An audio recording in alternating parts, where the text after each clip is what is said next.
Good evening or morning, wherever you are. I'm using the lesson here from the church class on Sunday, June 22nd, and this would be 2025. I'm going to use some of these and kind of multi-purpose them, hoping that they can help more people. We actually did not do the New York Times connections on Sunday because I could not get it to work. But we started with some discussion questions. And the first one is, what does it mean to be united?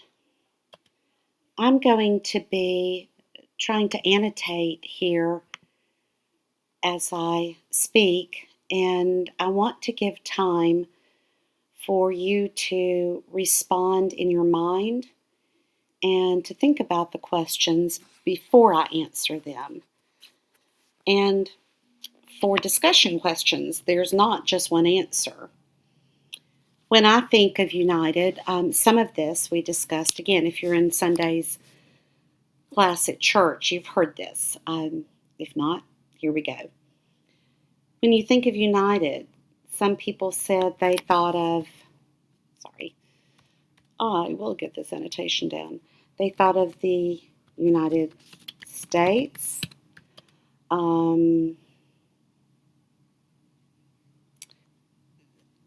unite is the infinitive form, the United States of America, of course, and then to unite is to come together.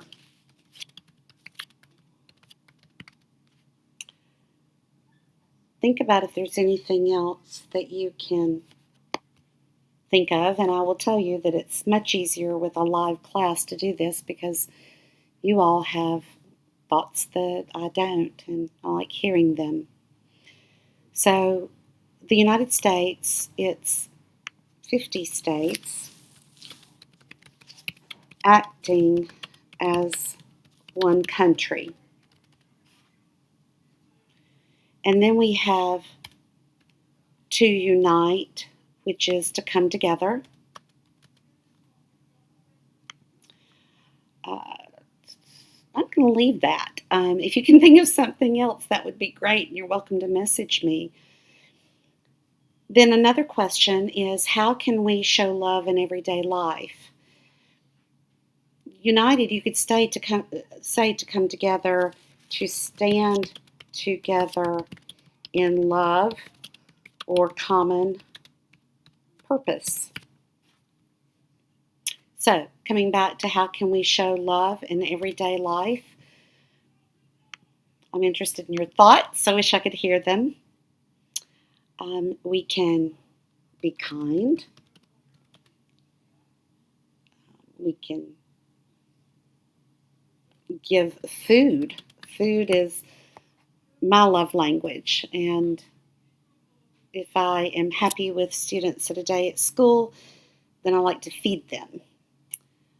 We can show love by smiling. I mean, it's not a romantic love, and it's not, an extremely personal love. But that also depends on what we think about love. So let's come down here and think about love. We do have romantic, which is between two individuals who have a passion and decide to share life experiences. We have parental, which is beautiful, and in a perfect sense, it's unconditional because we love our children no matter what they say or do. Whether we like it or not, we love them. And we also have, it's actually, I think in the Bible it's called agape, but I'm not going to promise that.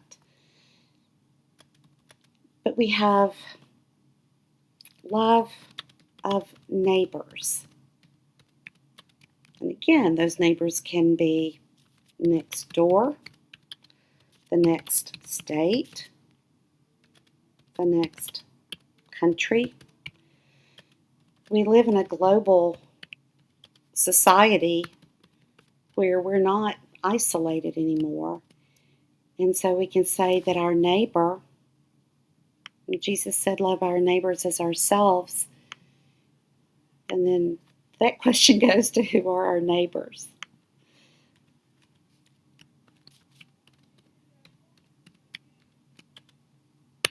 Everyone is our neighbor.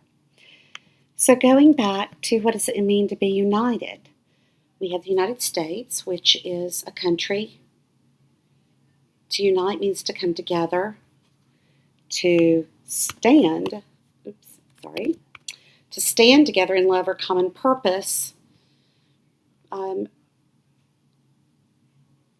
That leads to the idea of,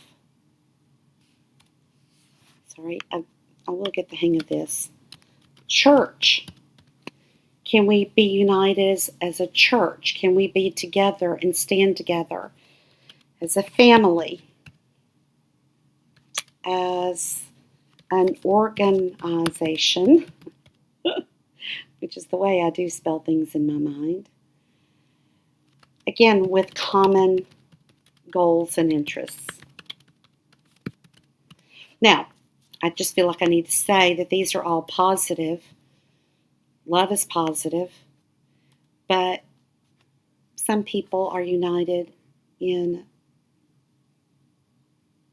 things that are not good or beneficial for society. We're not going to really go there today. We're going to focus on the good and on the love. So let's come down here. I'm going to read this, and I would like for you to read the sentence after I do and try to form the words as I say them, as you hear them. Repeat the sentences after me. Sometimes it might be a phrase. I might stop and chop up more so that you can, let me see, I want to go back to that highlighter. Yeah, I liked that before. But that's not the one I wanted. I don't think I wanted, no, didn't want fireworks either. Spotlight, that's what I wanted. So, unity means standing together in love. Let's say that together. Unity means standing together in love. Next sentence. We are not alone. Practice with me. We are not alone. God gives us peace when we live in unity. Again, together. God gives us peace when we live in unity. When we live together. When we live connected. Connections lead to peace because connections lead to understanding. Okay, let's go to the second paragraph. And after this, we're going to look at some vocabulary words and then go back and read one more time and see if looking at the vocabulary words helps with understanding. So there are two things we're focusing on here. One is vocabulary and pronouncing words correctly. The English language is full of exceptions, so it's inconsistent. And that means that you can learn the rules, but you have to also be aware that the rules are not always applied or used. So first, again, we're going to talk about pronunciation, then vocabulary, and then reading again, I hope, with more understanding of what the words are saying. And again, if you ever have a question, type it in the comments and I will answer, or we can respond to each other. I have made this public because if there's anybody on the face of this planet who can use these resources to improve their English, then that would make me very, very happy. Okay, so second paragraph. The Bible teaches that the church is one body. Okay, let's read that together. Please know that you can pause at any moment or go back. Okay. The Bible teaches that the church is one body. Good. Every person has a role. Together, every person has a role. Some people teach, some help, some pray. Again, some people teach, some help, some pray. But we are all part of one body. Together, but we are all part of one body. And again, that's what unity means. It means connected, part of one, a collective group with a common goal. Third paragraph, Jesus said we must love each other. Together, Jesus said we must love each other. He told a story about a man who helped his neighbor. Together, he told a story about a man who helped his neighbor. This shows unity and kindness. Again, this shows unity and kindness. And I think I said that up here did I say that? To be kind. Everything connects, all of these, and every time I repeat things, it's for it to connect more in your brain, because everything is about connections, whether it's people or information or vocabulary or pretty much anything else in the whole wide world. So, again, it's a story about a man helping his neighbor and going back up. Our neighbor, in the sense of Christ, is everyone, no matter what group or church or nation or state or family they belong to. In Ukraine, many churches work together. Okay, let's repeat that together. In Ukraine, many churches work together. They support their neighbors and help those in need. Together, they support their neighbors and help those in need. People share meals, sing songs, and pray with faith. Okay, last sentence together. People share meals, sing songs, and pray with faith.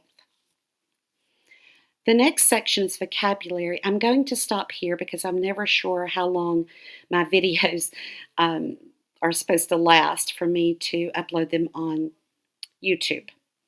I do use several paid programs. This one is Screencastify.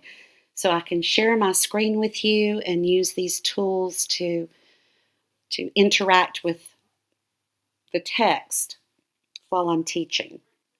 So I'm going to stop here. This is part 1 of Unity, and I'll pick up with part 2 in a moment, which will be vocabulary, rereading the passage, again, hopefully with greater understanding. And then there are a couple of questions at the end that we can just look at some usage issues. But mostly today is about pronunciation of vocabulary and the vocabulary leading to comprehension of the text.